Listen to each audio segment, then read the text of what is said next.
Hey everybody, it's Paul Ramsey with Dr. Manny St. Victor and a special guest who we will introduce in a moment. But first, we're going to get you started with our topic for this episode of Hypnotic Thoughts, which is Google Glass addiction. Manny? Yeah, dude, it's good stuff. It's good stuff, man. How is this? Okay, so I have to, yeah, right?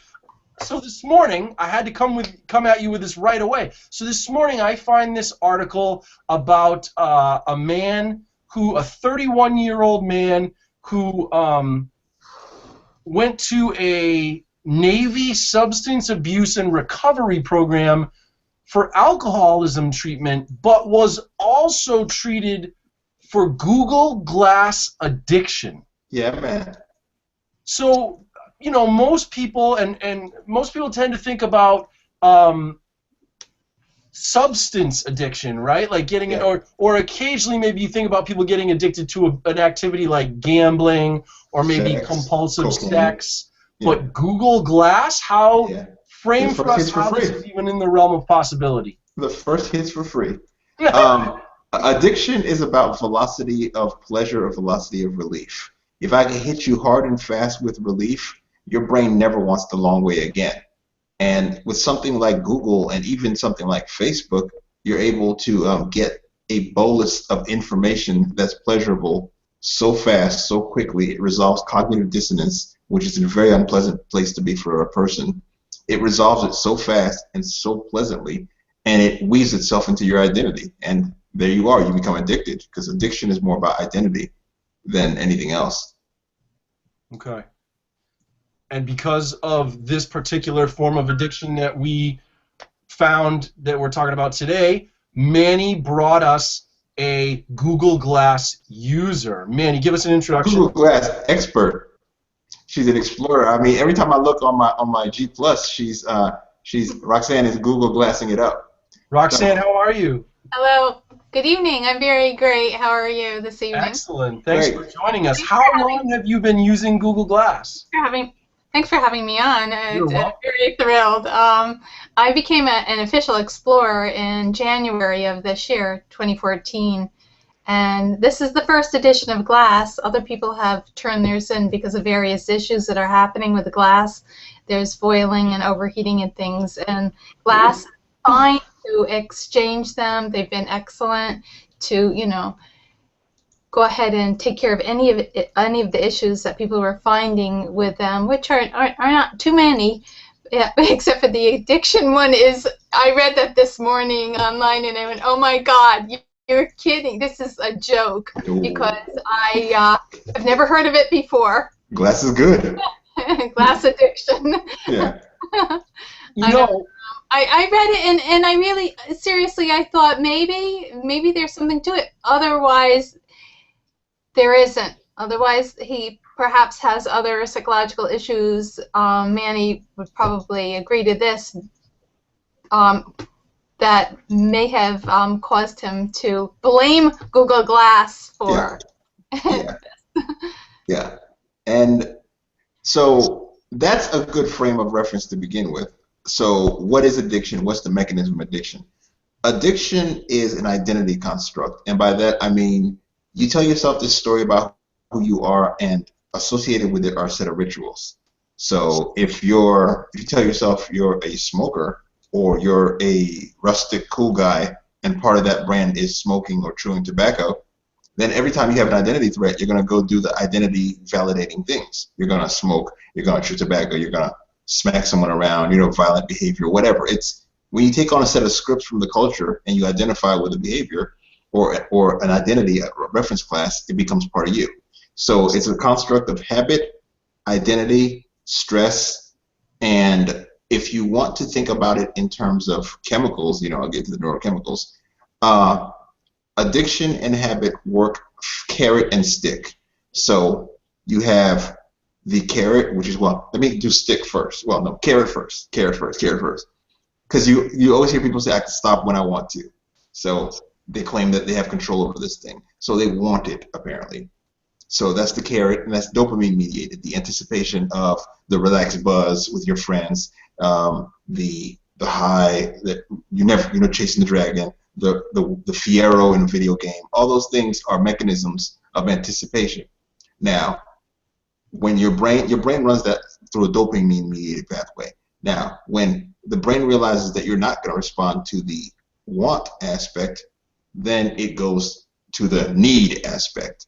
And that's when you start feeling deficient without the drug. And that's more cortisol based. That's stress. That's the itchy feeling. That's the compulsive eating where you're like snarfing your face full and you're not really tasting the food because you just want to get across that bridge. Right. So Manny, this fits perfectly with the article. In the article, it said that when he couldn't wear his Google Glass, like if he went to like a restaurant that didn't allow it or something like that, he would have a pronounced spike in irritability.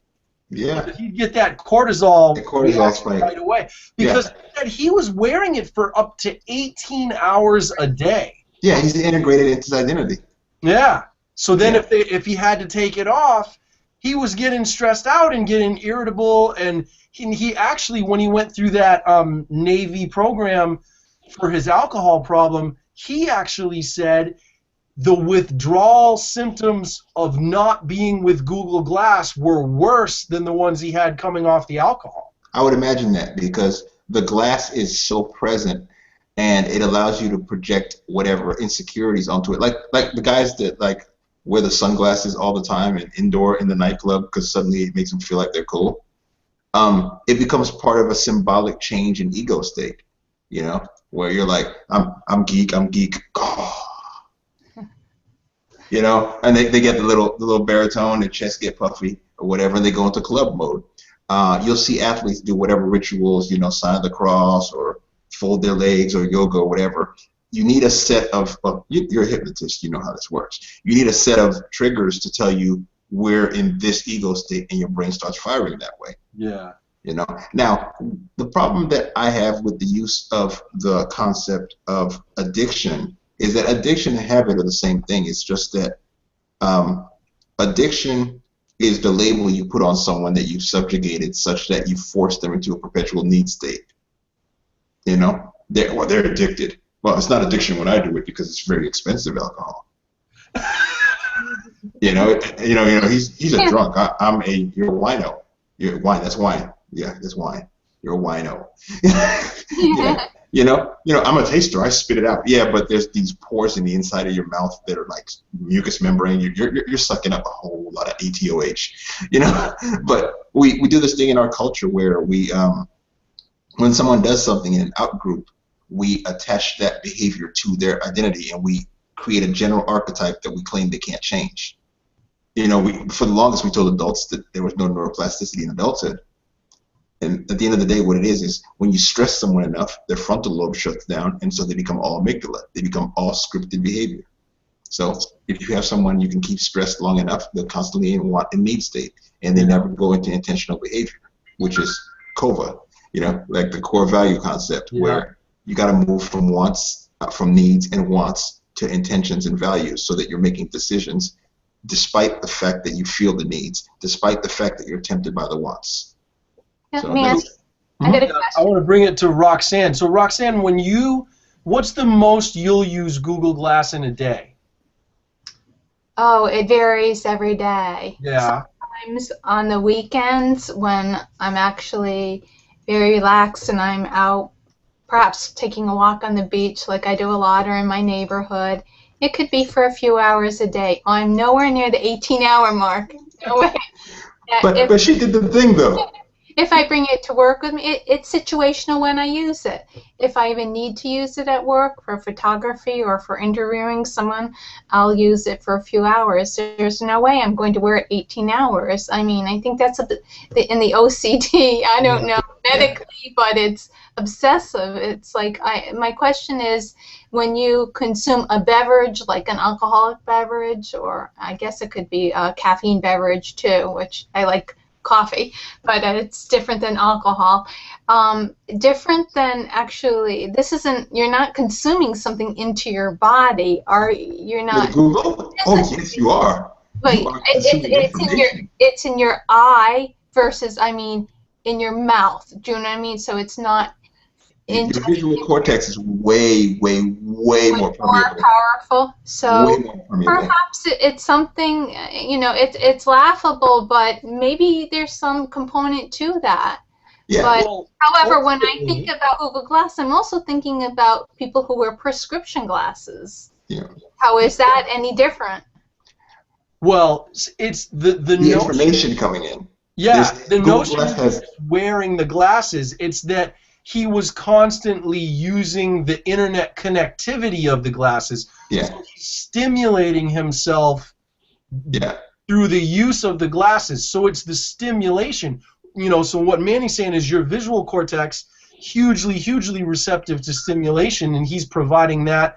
Not maybe so different after all than taking a glass of alcohol or smoking, just a stimulant. If you can have it. It's reward. Yeah, it's that Like reward. the little red blip. It's know? it's not a medication. It's not a prescription drug. You know what I mean? Yeah. Right. Yeah. But, Yeah. There's That's- quite a that's difference. for There's now. quite a difference. Yeah. but you are drugging yourself Yeah. by doing something that releases. This is what Manny's been teaching me more and more about is in using it, by rewarding yourself, you're creating these neuropeptide releases in the brain. So you're sort of self-medicating Yeah, it's the internally same cascade. through your use, right, man? Yeah, it's the same cascade. And the same way we have internet addiction and we have pornography addiction, when you increase the velocity at which the information comes in, what happens with the porn addiction is you end up with people unable to enjoy the actual narrative of a slow romantic evening because they've got 17 tabs open and now they're more about the novelty, the dopamine cascade of novelty. Now, when you put the study that shows this best is they put a rat in a cage with a mate, and it's some people get upset when you abstract these things to animal studies, but we're animals with narrative ability. So you put a rat in there with it, and after a while, it won't mate with that female rat anymore. But then you drop a new rat in there, and it'll go right back to it. You drop another new rat in there, and it will mate itself into exhaustion.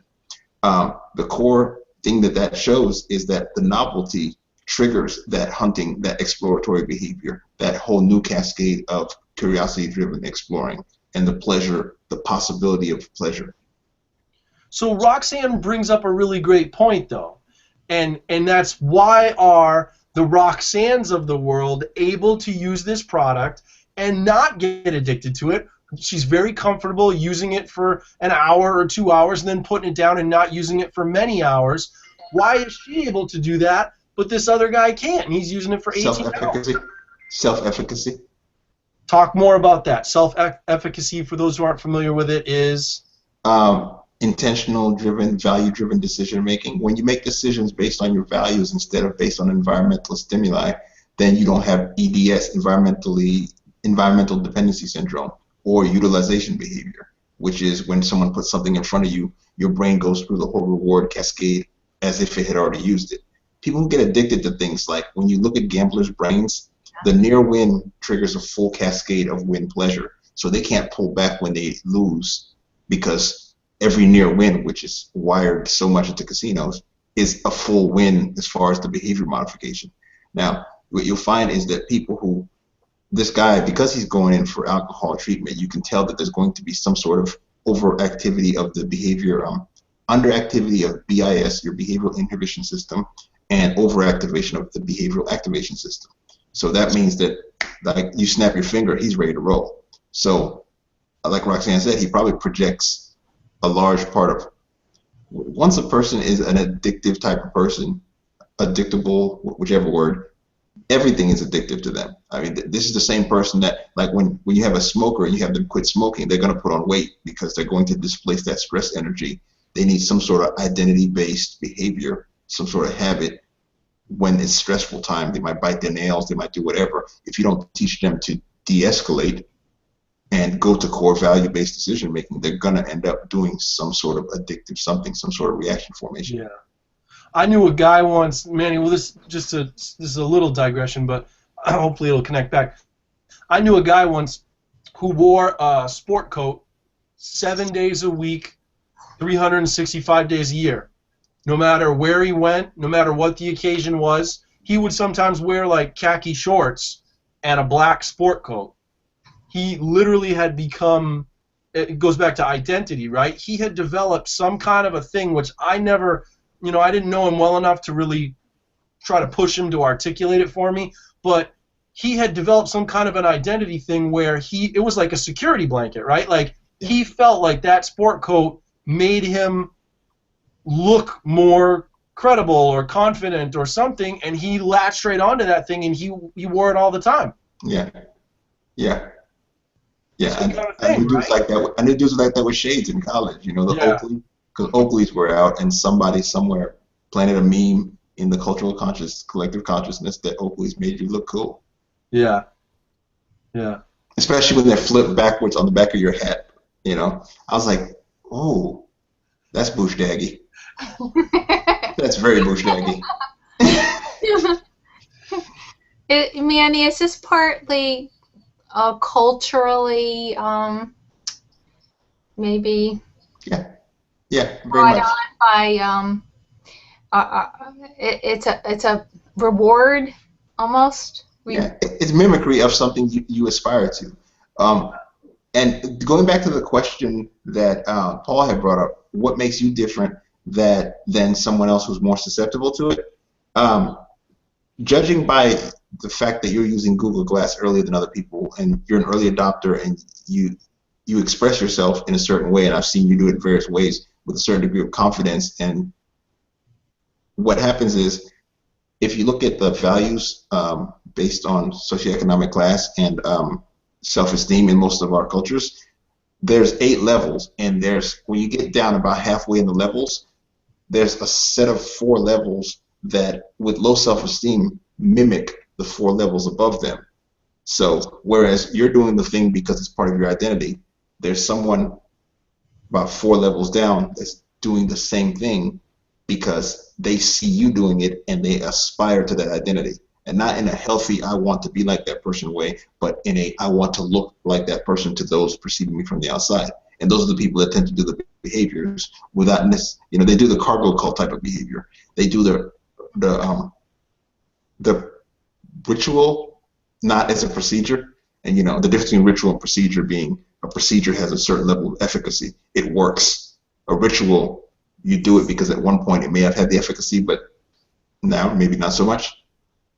So ritual, they said in the article that when he didn't have the glasses on, he would reach up to touch the navigator pad. Yeah, and he was doing that all the time when he didn't have it on.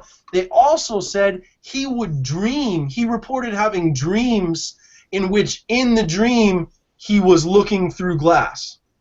Yeah, he's woven into his identity. Dreaming as a user. Oh yeah, he's a user, all right. Yeah, he's what's funny, Manny, is you and I, know this. There's people who are going to read that article and they're going to laugh at that guy and they're going to be like, "What a loser!" And then they're going to go play Xbox for 6 hours straight. Yeah. While their wife is upstairs. Or Minecraft. Right? Yeah. Addiction's addiction. Yeah, addiction's addiction. Everyone's values are subjective except for yours.